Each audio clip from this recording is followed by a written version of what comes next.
Okay guys, malaga po ito.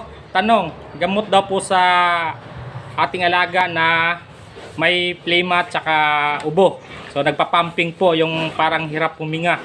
So ito po guys, disclaimer, hindi po tayo nagpo-promote ng anumang produkto dito. Ito po ay for ideas only sa Ikapa Backyard Hog Research. So ito guys yung gamot, 1 ml for 10 kilograms. Once lang po mag-inject. So after 3 days, kapag meron pa, pwede kayo mag-follow up. So ito po ay hirap kasi basahin guys. Pag mga ganyan, nahihirapan ako. So try nyo basahin guys ito. So babasahin ko. Oxytetracycline.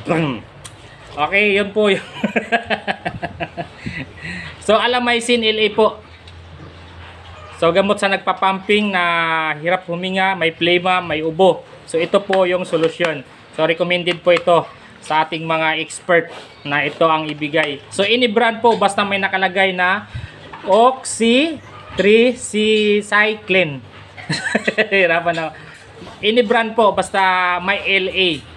Yun po. So yun guys, sana makatulong. Pa-share po nito guys dahil common problem po sa ating mga backyard yan. Yung mga plema, yung mga nagpa-pumping, yung hirap huminga. So hindi ko po nire-recommend ito sa buntis guys dahil ito po ay antibiotic.